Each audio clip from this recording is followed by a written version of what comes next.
যুবকদের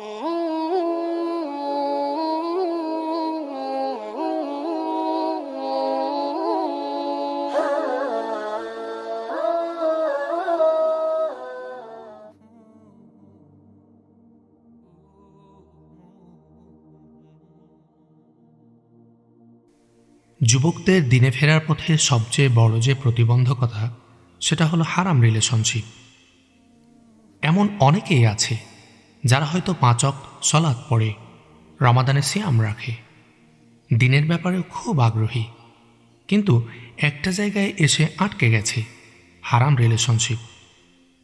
তাদের ধারণা নন মাহরাম একটি মেয়ের সাথে চলাফেরা করা, একসাথে ঘুরতে যাওয়া, ফুচকা খাওয়া, সেলফি তোলা, সেই সেলফিগুলো ফেসবুকে আপলোড দেয়া এবং হাত ধরাধরি করে পার্কে হেঁটে বেড়ানোতে আসলে কোনো সমস্যা নেই। হারাম রিলেশনশিপের সূচনাটা মোটা দাগে কলেজ বিশ্ববিদ্যালয় জীবন থেকে শুরু হয়ে থাকে। একটা ছেলে বা মেয়ে যখন নতুন নতুন কলেজ বা বিশ্ববিদ্যালয়ে ভর্তি হয়, তখন তার মনে যৌবনের উত্তাল হাওয়া বইতে থাকে।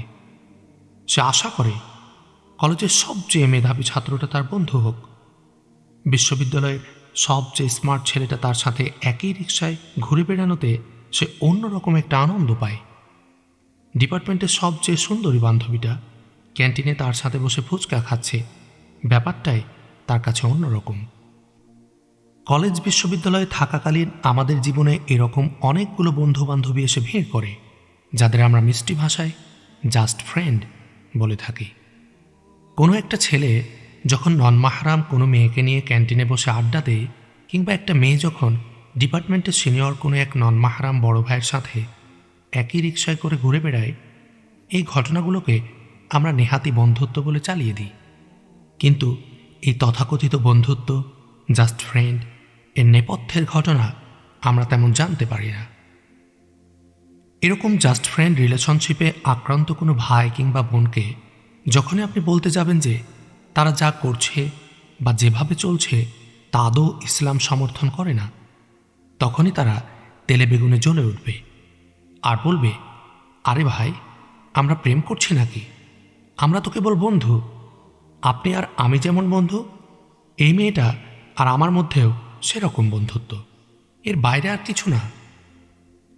তাদের প্রতি হৃদয়ের গভীর থেকে ভালোবাসা এবং শ্রদ্ধা রেখেই বলতে হয়, তারা যে বন্ধুত্বের কথা বলছেন সে বন্ধুত্ব করতে ইসলাম কখনোই অনুমতি দেয় না। তারা যদি ইসলামকে অন্য 5-10টা ধর্মের মতো কেবল আনুষ্ঠানিক ইবাদত কেন্দ্রিক ধর্ম মনে করে থাকে, তাহলে তারা খুব বড় ভুলের মধ্যে আছে। ইসলাম ঘুম থেকে ওঠা থেকে শুরু করে ঘুমোতে যাওয়া পর্যন্ত আমাদের জীবনের সকল দিক নিয়েই কথা বলে। আদতে ইসলাম কোনো ধর্ম নয়, এটা হলো দ্বীন, একটা পরিপূর্ণ জীবন ব্যবস্থা। এই ইসলাম নির্ধারণ করে দেয় আমি কার সাথে মিশব, কার সাথে মিশব না, কি খাবো আর কি খাবো না, কি পরব আর কি পরব না, কিভাবে চলবো আর কিভাবে চলবো না। পরীক্ষায় পাশ করার জন্য কিংবা ভালো রেজাল্ট করার জন্য আমরা যেমন ক্লাসের সিলেবাস ফলো করি, ঠিক সেভাবে কোরআন ও হাদিস হলো আমাদের জীবনের সিলেবাস। এই সিলেবাস অনুসরণ করা ব্যতীত আখিরাতে ভালো রেজাল্ট করা আমাদের পক্ষে কখনোই সম্ভব নয়। কেবল জাস্ট ফ্রেন্ড বলে যার সাথে আমি মিশছি, ঘুরছি, একসাথে খাচ্ছি, তার সাথে মেশার, ঘোরার কিংবা খাওয়ার অনুমতি আল্লাহ সুবহানাহু ওয়া তাআলা আমাকে দেননি।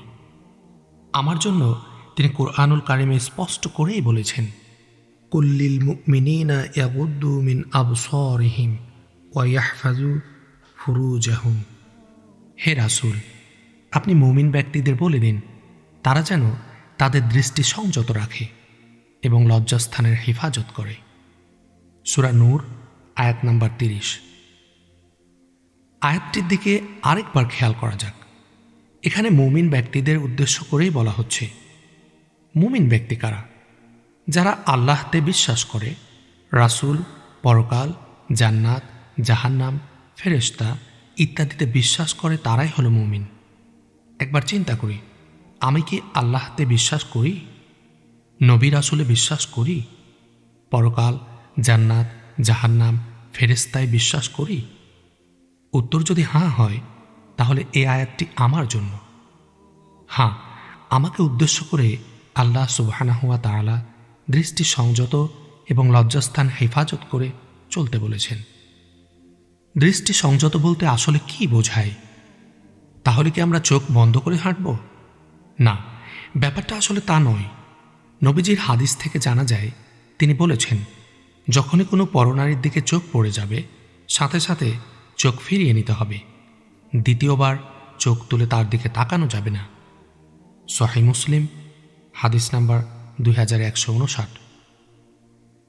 আমাদের জন্য শরীয়তের সীমানা হল, চলার পথে যদি কোনো নন মাহরাম তথা বেগানা নারীর দিকে আমাদের দৃষ্টি চলে যায়, তাহলে সাথে সাথে সেই দৃষ্টি ফিরিয়ে নিতে হবে। দ্বিতীয়বার তাকানো যাবে না। শরীয়তের সীমারেখা যখন এমন, তখন আমরা কিভাবে বন্ধুত্বের নাম করে একজন বেগানা নারীর হাত ধরে হাঁটাহাঁটি, ঘোরাঘুরি, আনন্দ, মাস্তি, ফুর্তি করে বেড়ানোকে জায়েজ মনে করতে পারি? ইসলাম যা আমাদের জন্য অনুমোদন করেনি, আমরা কিভাবে সেটাকে নিজেদের জন্য জায়েজ ভাবতে পারি? কেউ বলতে পারে, আমি তো তাকে কেবল বন্ধুই ভাবছি, তার ব্যাপারে কোনো খারাপ ধারণা আমার ভেতর নেই, কখনো আসবেও না। এমন ভাবনা পোষণকারীদের একটা গল্প শোনাতে চাই। এই গল্প এমন এক সালিহ তথা নেককার ব্যক্তির, যার সারাটা দিন কেটে যেত আল্লাহ সুবহানাহু ওয়া তাআলার ইবাদাতে। যিনি ছিলেন আগাগোড়া একজন ধার্মিক, পরহেজগার ব্যক্তি। আল্লাহর এমন এক খালিস বান্দা কিভাবে শয়তানের ধোকায় পড়ে বিভ্রান্ত হয়েছিলেন, সেটাই ঘটনার মূল প্রতিপাদ্য। ঘটনাটি বারসিসা নামের বনি ইসরায়েল সম্প্রদায়ের একজন নেককার ব্যক্তির।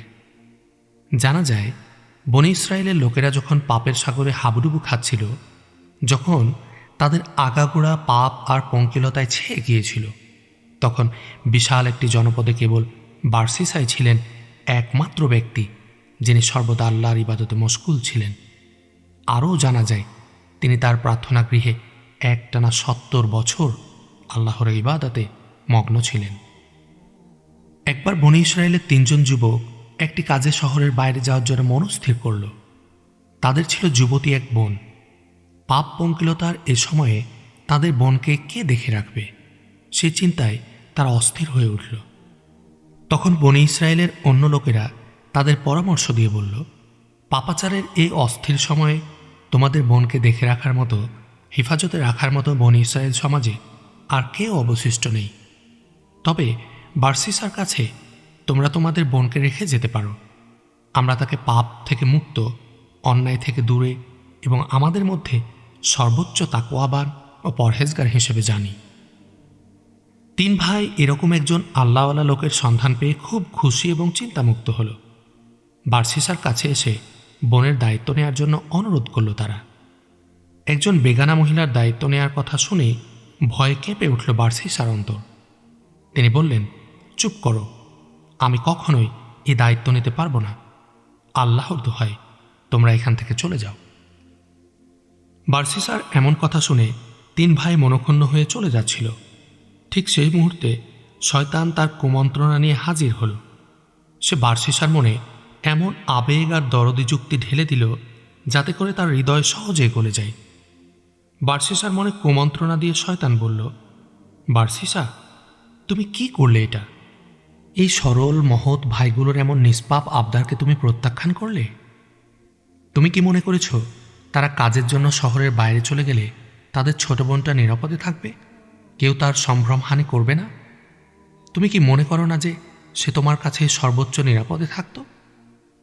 শয়তানের পক্ষ থেকে মনে উদয় হওয়া এই প্রশ্নগুলোকে বারসিসা খুব পছন্দ করে ফেলে। তার কাছে এই কথাগুলোকে খুব যুক্তিযুক্ত এবং বাস্তবিক বলে মনে হলো। সে ভাবল, ঠিকই তো, সময় তো খুব বেশি ভালো না।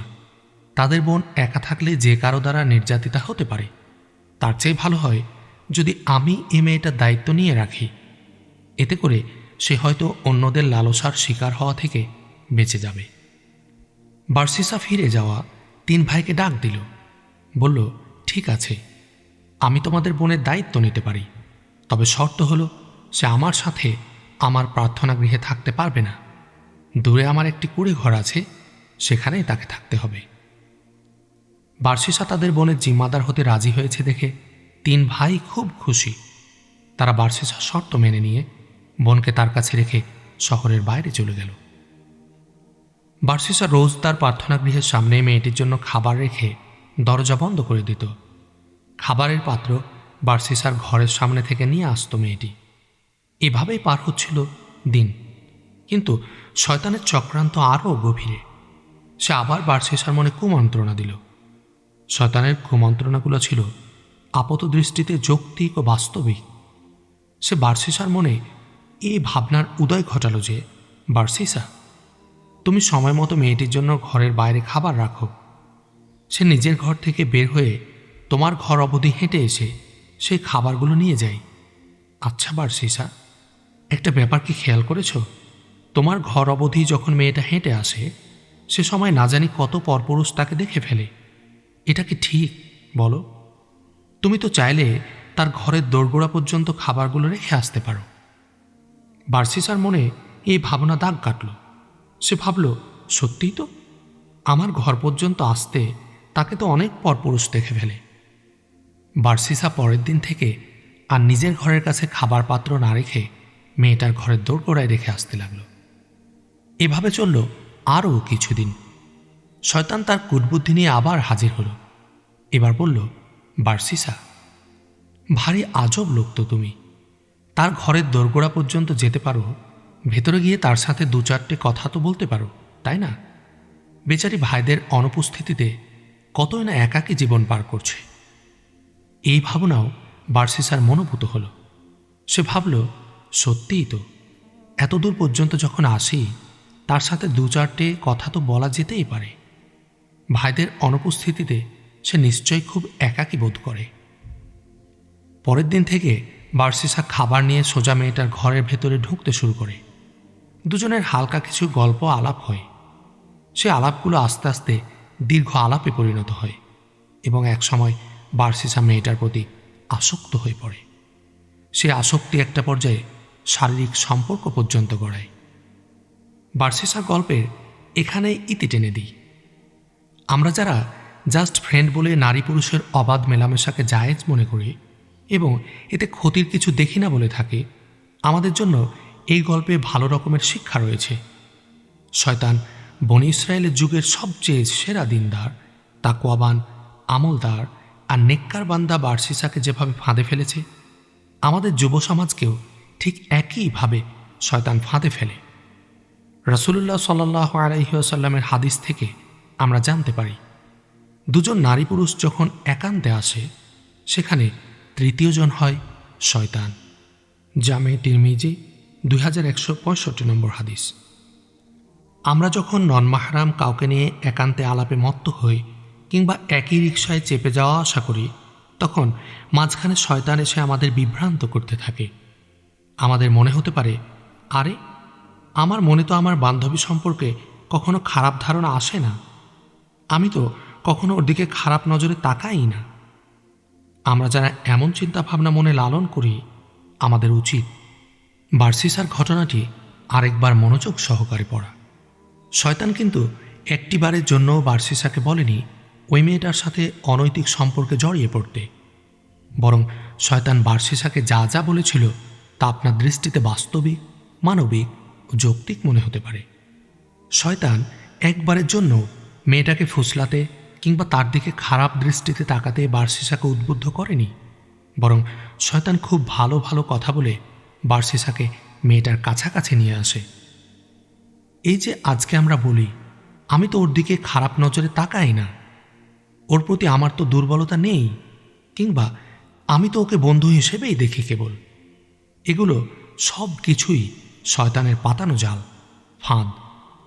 শয়তান আমাদের মনে এই ভাবনার উদয় করে দেয় যে একজন নন-মাহরামের সাথে বন্ধুত্ব করা, তার সাথে বসে আড্ডা দেওয়া, ঘুরে বেড়ানো, রিকশায় চেপে আসা যাওয়া করা, এটা আসলে কোনো সমস্যা নেই, এগুলো খুব স্বাভাবিক ব্যাপার।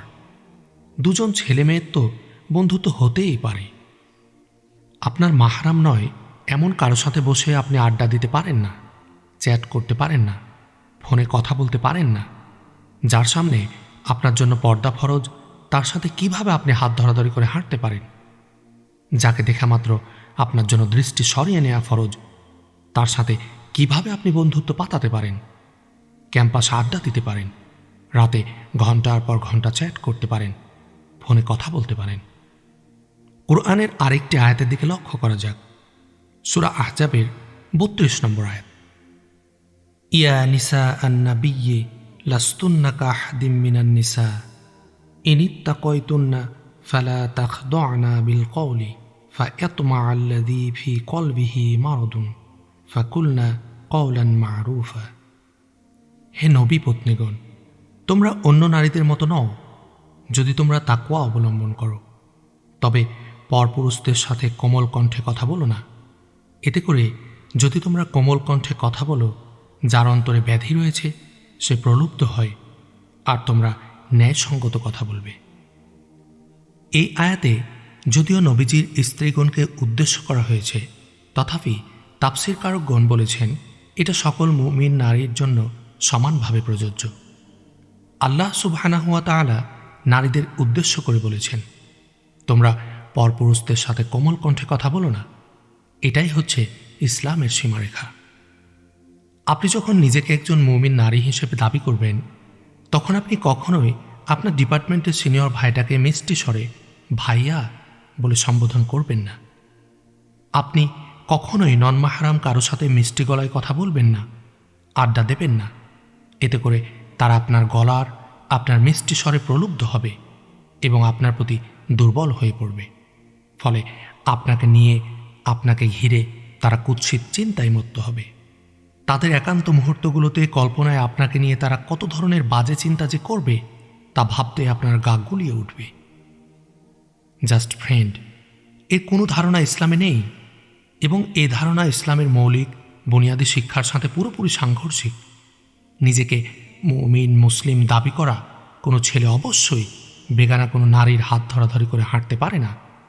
একজন মুমিন নারী কখনোই বেগানা কোনো পুরুষের সাথে রিকশায় চেপে চলাচল করতে পারে না, পার্কে পাশাপাশি বসে আড্ডা দিতে পারে না।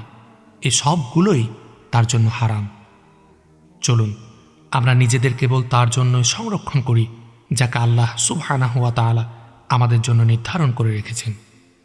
যে আমার স্ত্রী হবে তার জন্যই যৌবনকে হেফাজত করি। তার সাথে রাতে জোছনা দেখার জন্য, সমুদ্রের পাড়ে তার হাত ধরে হাঁটার জন্য, গোলাপ হাতে তাকে ভালোবাসি বলার জন্য, বর্ষার রিমঝিম বৃষ্টিতে তাকে নিয়ে ভেজার জন্য অপেক্ষা করি। এই স্থান, এই অধিকার, এই মুহূর্তগুলো অন্য কাউকে যেন দিয়ে না বসি। আমার উপর আমার স্ত্রীর একেবারে প্রথম অধিকার হলো এই, আমি আমার জীবন যৌবনকে তার জন্য হেফাজত করে চলব। আপনার ভবিষ্যৎ স্বামীর জন্য আপনার রূপ লাবণ্যকে হেফাজত করুন। কেবল তার জন্যই না হয় সাজলেন, তার হাত ধরাধরি করে বৃষ্টিবিলাস উপভোগ করলেন। বিশ্বাস করুন, আল্লাহর অবাধ্যতার মধ্যে কখনো সুখ নেই, শান্তি নেই। আল্লাহর বিধান মেনে নিজেকে একটিবার পরিবর্তন করেই দেখুন না। যে নন মাহরাম ছেলেটার হাত ধরে আছেন, সে হাত আজকেই ছেড়ে দিন। এই মুহূর্ত থেকে তাকে সাফ জানিয়ে দিন, তার আর আল্লাহর মাঝে আপনি সব সময় আল্লাহকেই বেছে নেবেন। তাকে আরও জানিয়ে দিন, কেবল আল্লাহর জন্যই আপনি আজ থেকে তার সাথে সমস্ত সম্পর্কের ইতি টেনে দিলেন। দেখবেন আপনার জন্য আল্লাহ সুবহানাহু ওয়া তাআলা সব কিছু কত সহজ করে দিবেন। যে মেয়েটাকে ক্যাম্পাসে না দেখলে আপনার হৃদস্পন্দন থেমে যাওয়ার উপক্রম হয়, তাকে আজকেই জানিয়ে দিন আপনার পরিবর্তনের কথা। তাকে বলে দিন আজ থেকে আপনি আর তাকে নিয়ে ভাবছেন না, কাউকে নিয়েই আপনি আর ভাবেন না আল্লাহ ছাড়া। তাকে আরও বলুন আল্লাহর জন্যই আপনি তাকে ত্যাগ করলেন। তার সাথে কাটানো সকল স্মৃতি, সকল মুহূর্তকে আল্লাহর জন্যই মন থেকে মুছে দিলেন। আল্লাহর দিকে এক বিঘত আগান, তিনি আপনার দিকে এক বাহু অগ্রসর হবেন। সহিহ বুখারী হাদিস নম্বর ৭৪০৫, সহিহ মুসলিম হাদিস নম্বর ২৬৭৫। রিলেশনশিপ মানে আমরা কেবল প্রেম করাকেই বুঝি, অথচ রিলেশনশিপের মধ্যে আমাদের তথাকথিত জাস্ট ফ্রেন্ড, বন্ধুসহ যাবতীয় সম্পর্কই অন্তর্ভুক্ত। যার সামনে পর্দাবিহীন যাওয়ার, যার সাথে অহেতুক কথা বলার, সময় কাটানোর কিংবা ঘুরে বেড়ানোর অনুমতি আমার নেই, তার সাথে আমি যে নামে কিংবা যে অভিধায় সম্পর্ক রাখিই না কেন, এ সমস্ত কিছুই হারাম রিলেশনশিপের অন্তর্ভুক্ত। আল্লাহ সুবহানাহু ওয়া তাআলা এটা আমার জন্য হারাম করেছেন। এই হারাম রিলেশনশিপের দৌড় কতটুকু সেটা ভুক্তভোগী না হলে টের পাওয়া দুষ্কর হয়ে পড়ে। হারাম রিলেশনশিপের পাপকে বৈধতা দিতে শয়তান সব সময় তার বাহারি যুক্তি নিয়ে আমাদের সামনে হাজির হয়। ঠিক এজন্যই এর সম্ভাব্য পরিণতি নিয়ে আমরা ভাবতে পারি না। আসলে শয়তান চায় না আমরা এতদূর ভাবি। সে আমাদের চোখের সামনে ঝুলিয়ে রেখেছে একটা রঙিন পর্দা। সেই পর্দা হলো আপনি ভালো তো জগৎ ভালো। খুব সম্প্রতি 3টে ঘটনা সম্পর্কে জানতে পেরেছি। খুব সম্প্রতি বলছি এজন্যই কারণ এই লেখাটা যখন লিখতে বসেছি তার ঠিক মাস 2 মাঝে এই ঘটনাগুলো ঘটে। প্রথম ঘটনা দেশের প্রথিতযশা জাহাঙ্গীরনগর বিশ্ববিদ্যালয়ের। খবরে জানা গেছে বিশ্ববিদ্যালয়ের ডাস্টবিন থেকে উদ্ধার করা হয়েছে কতগুলো মৃত নবজাতকের লাশ। বিশ্ববিদ্যালয়ের ডাস্টবিন, নবজাতকের লাশ। চোখের সামনে কোন দৃশ্যটা ভেসে উঠছে বলুন তো? কিছু কপতি একত্র হয়েছিল যৌবনের উন্মত্ত উন্মাদনায়। একেবারে শুরুর দিকে তারা ছিল কেবলই জাস্ট ফ্রেন্ড, আর কিচ্ছু না। তাদের মাঝে বন্ধুত্ব ছাড়া আর কোনো সম্পর্কই ছিল না। একে অন্যের জন্য নোট তৈরি করত, ক্যাম্পাসে একজন অন্যজনের জন্য অপেক্ষা করত। বিনীত বিকেলগুলো তারা পার করত বাহারি রঙের আর বাহারি পদের আড্ডা দিয়ে। একটা সময় সেই জাস্ট ফ্রেন্ড সম্পর্ককে শয়তান টেনে নিয়ে গেছে একটি অবৈধ অনৈতিক সম্পর্ক পর্যায়ে। এরপর কি হলো? যখন চোখের সামনে থেকে উন্মাদনার পর্দাটা সরে গেল, যখন কেটে গেল যৌবনের তাড়না মিশ্রিত সকল মোহ, যখন রঙিন দুনিয়ার ডিঙ্গি নৌকা থেকে তারা বাস্তবের দুনিয়ায় এসে নোঙ্গর করল, তখন অবাক বিস্ময়ে লক্ষ্য করল যে তাদের কৃতকর্মের ফল দুজনের কেউই আর বয়ে বেড়াতে চায় না। তাদের এই সম্পর্কের জেরে ভ্রূণ হয়ে বেড়ে ওঠা আরেকটা নিষ্পাপ শরীরকে জন্মের আগে মৃত্যুবরণ করতে হয়েছে। যে শরীরটি থাকার কথা ছিল বাবা মার আদর মাখা কোল আর দোলনির দোলনায়, সেই শরীরের স্থান হয়েছে পচা ডাস্টবিনের রাস্তা কুড়ে। জাহিলিয়াতের চরম অধপতনের যুগেও এরকম দৃশ্যের দেখা মেলা ভার। দ্বিতীয় ঘটনাটি ঘটেছে ঢাকার মিরপুর এলাকায়। এক কাক ডাকা ভরে অভিজাত মিরপুর এলাকায় দেখা গেল ভয়ানক একটি দৃশ্য। রাস্তার ধারে পড়ে থাকতে দেখা গেল একটি নবজাতকের লাশ। দেখে মনে হলো এই মাত্রই ভূমিষ্ঠ হওয়া। এমনকি মায়ের পেটে যে অমরার মাধ্যমে বা প্লাজেন্টার মাধ্যমে সে খাদ্য গ্রহণ করত, সেই অমরাটিও দড়ির মতো বাচ্চাটির গায়ে আষ্টে পিষ্টে ছিল। কি ভয়ঙ্কর দৃশ্য ভাবুন! দুজন মানুষের নিষিদ্ধ আবেগ আর কামনার বলি হতে হলো একটি নিষ্পাপ প্রাণকে। তার কি কোনো অপরাধ ছিল? সে কি বলেছে যে তোমরা আমাকে জেনাতনভাবে জন্ম দিয়ে পৃথিবীর আলো দেখাও? তৃতীয় ঘটনাটা ঢাকার এনাম মেডিকেল কলেজ ও হাসপাতালে। আমরা বাড়িতে বিয়ে হতে দেখেছি মসজিদ আর কাজী অফিসেও, কিন্তু হাসপাতালের বেডে বিয়ে হয়েছে এমন ঘটনা শুনেছেন কখনো? ঠিক এমন ঘটনাই ঘটেছে ঢাকার এনাম মেডিকেল কলেজে। একটা মেয়ে ওই হাসপাতালে ভর্তি, ডেলিভারি কেস। কিন্তু মেয়েটার বিয়ে হয়নি। বিয়েই যদি না হবে তাহলে বাচ্চার প্রশ্ন আসে কিভাবে? যৌবনের উন্মত্ততায় ডুবে কোনো এক জাস্ট ফ্রেন্ড এর সাথে মেয়েটা সম্পর্ক জড়িয়ে বসেছিল, আর ফলাফল যা হবার তাই হলো।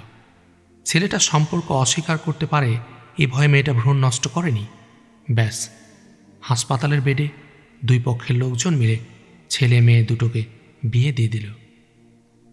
হারাম রিলেশনশিপ দুজন মানুষকে পাপের সাগরে কিভাবে ডুবিয়ে দিতে পারে, উপরের ঘটনা 3টি তার জলজ্যান্ত উদাহরণ। প্রথম দেখাতেই ভালো লাগা, এরপর বন্ধু হওয়া, ক্যাম্পাসে আড্ডা দেওয়া, ফোনে চ্যাটে দিনরাত সময় পার করা, ঘুরতে যাওয়া, একসাথে খাওয়া ইত্যাদির পর একদিন তারা জড়িয়ে পড়ে একটি অবৈধ সম্পর্কে। ডুব দেয় নিষিদ্ধ আবেগের অতল গহ্বরে। সে ডুবের ফলাফল হয় ভ্রূণ হত্যা, আত্মহত্যা কিংবা হাসপাতালের বেডে বিয়ে।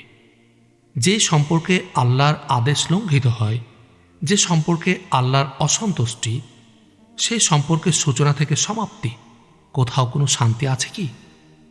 হারাম রিলেশনশিপ শব্দদ্বয় শুনলে আমাদের চোখের সামনে একটি দৃশ্য ভেসে ওঠে। আমরা মনে করি হারাম রিলেশনশিপ মানে কলেজ বিশ্ববিদ্যালয়ে পড়ুয়া দুটো ছেলে মেয়ে একসাথে খাচ্ছে দাচ্ছে, ঘুরছে, প্রেম করছে, অনৈতিক সম্পর্কে ডুব দিচ্ছে, এটুকুই।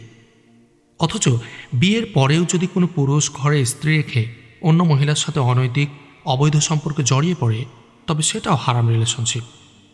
স্বামীর অগোচরে স্ত্রী যদি কোনো পরপুরুষের সাথে সম্পর্ক করে, হাসে মাতে, বিভিন্ন অনৈতিক, অশ্লীল, অবৈধ কাজে লিপ্ত হয়ে পড়ে, এটাও হারাম রিলেশনশিপ। এক কথায় এ ধরনের সম্পর্কগুলোকে পরকীয়া বলা হয়। এই রোগ আমাদের সমাজে বর্তমানে মহামারীর আকার ধারণ করেছে। শিক্ষিত অশিক্ষিত সকল সমাজে বিদ্যমান এই পাপের কারণে প্রতিদিন অসংখ্য পরিবারে ভাঙন ধরে। উত্তর আধুনিক সমাজে ডিভোর্সের যে মহামারী অবস্থা আমরা অবলোকন করি, তার অন্যতম প্রধান কারণই হল এই পরকীয়া। একবার এক লোক একজন শাইখকে বললেন, শাইখ, আমার স্ত্রীকে আমার কাছে আর ভালো লাগে না, কি করা যায় বলুন তো? শাইখ জানতে চাইলেন, কেন? তোমার স্ত্রীর পূর্বের রূপ লাবণ্য কি লোপ পেয়েছে? লোকটা বলল, জি না শাইখ, সে আগের মতোই আছে। তাহলে তার কি কোনো অঙ্গহানি হয়েছে যার কারণে তুমি তাকে আর পছন্দ করতে পারছো না? না শাইখ, তার কোনো রকম অঙ্গহানি হয়নি। সে কি তোমার প্রতি উদাসীন? একেবারেই না শাইখ, সে আগের মতোই আমাকে ভালোবাসে, দেখাশোনা করে, যত্ন করে। এরপর শাইখ বললেন, ঠিক আছে, এবার তাহলে তোমার কথা বলো। তুমি কি আজকাল পর্নোগ্রাফিতে আসক্ত হয়ে পড়েছ? তুমি কি বেগানা নারীদের কাছ থেকে নিজের দৃষ্টিকে হেফাজত করে চলতে পারো? তুমি কি অন্য কারোর সাথে কোনো অনৈতিক সম্পর্কে জড়িয়ে পড়েছ? লোকটি মাথা নিচু করে বলল, জি শাইখ, আমি আজকাল পর্নোগ্রাফিতে খুব মারাত্মকভাবে আসক্ত হয়ে পড়েছি। আমি আমার দৃষ্টিকে হেফাজত করে চলতে পারি না, আর ইতোমধ্যে একটা অনৈতিক সম্পর্কেও জড়িয়ে পড়েছি। শাইখ তখন বললেন, তুমি যখন হারামে ডুব দেবে, হারাম জিনিসকে পছন্দ করা শুরু করবে, তখন হালাল জিনিসকে তোমার কাছে ভালো লাগবে না, বিরক্তিকর লাগবে। এটাই স্বাভাবিক। ব্যাপারটা আসলেই তাই। আমরা যখন মিউজিক, গান, বাদ্য বাজনা পছন্দ করা শুরু করি, তাতে আসক্ত হয়ে পড়ি, তখন কোরআনের সুর আমাদের কানে পানসে ঠেকে। আমরা যখন স্বামী স্ত্রীর মতো হালাল সম্পর্ক বাদ দিয়ে অন্যায়, অবৈধ, অনৈতিক সম্পর্কে জড়িয়ে পড়ি, আমাদের কাছে তখন হালাল সম্পর্কগুলোকে বিরক্তিকর মনে হয়। মনে হয় এই সম্পর্কের মায়াজাল থেকে বিচ্ছিন্ন হয়ে যেতে পারলেই যেন আমাদের মুক্তি। এই অনীহা, অনিচ্ছা, ভালো না লাগা একসময় রূপ নেই ডিভোর্সের মতো সিদ্ধান্তে। ফলে আমাদের পরিবারগুলো ভেঙে খান খান হয়ে যায়।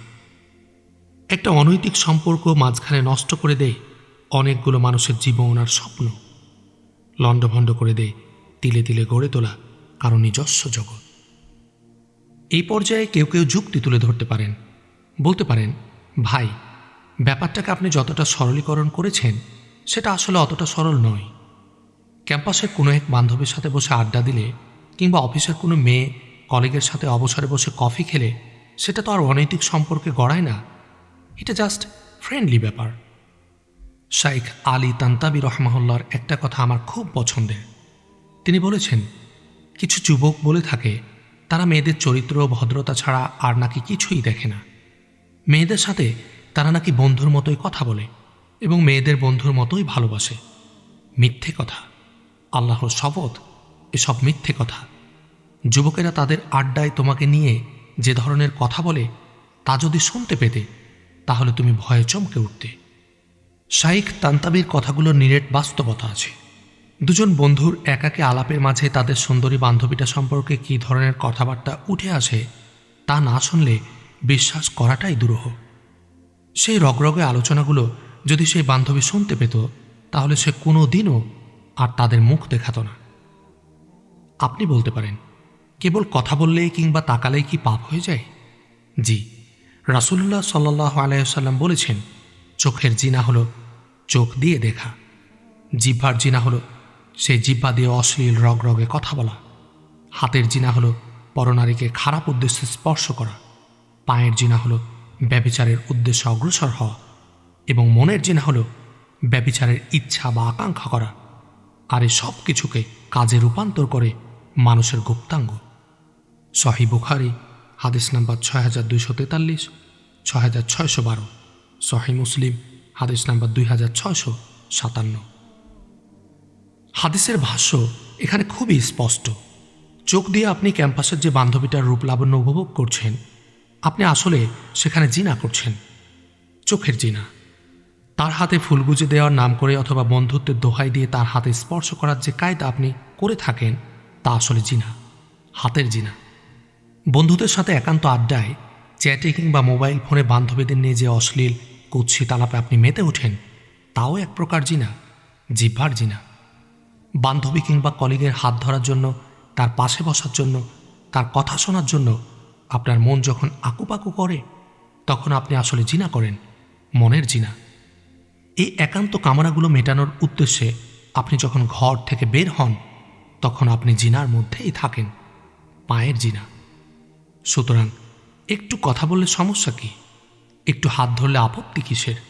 আমরা তো আর প্রেম করছি না, বন্ধুই তো। এ সমস্ত কথা আসলে ঠুনকো অজুহাত মাত্র, শয়তানের একটা চোরা ফাঁদ, একটা রঙিন চশমা, যা পড়লে দুনিয়াকে রঙিন রঙিন মনে হয়। হারাম রিলেশনশিপের প্রতি পদে ওত পেতে আছে বিপদ। এমন সম্পর্কে শুরু থেকে শেষ পর্যন্ত পাপের ছড়াছড়ি ছাড়া প্রাপ্তির খাতায় আর কোনো কিছুই ওঠার সম্ভাবনা নেই। অপরদিকে হালাল রিলেশনশিপের দিকে তাকান, কত সুন্দর আর মধুর এই সম্পর্ক। স্ত্রীর দিকে আপনি যখন মায়াভরা দৃষ্টিতে তাকান, যখন আপনি স্ত্রীর মুখে ভালোবেসে খাবার তুলে দেন, আপনি যখন স্ত্রীর জন্য উপহার নিয়ে আসেন, তাকে নিয়ে ঘুরতে যান, তার পাশে বসে মন্ত্রমুগ্ধ হয়ে তার গল্প শোনেন, এ সব কিছুতে আল্লাহ সুবহানাহু ওয়া তাআলা আপনার জন্য সব বরাদ্দ রেখেছেন।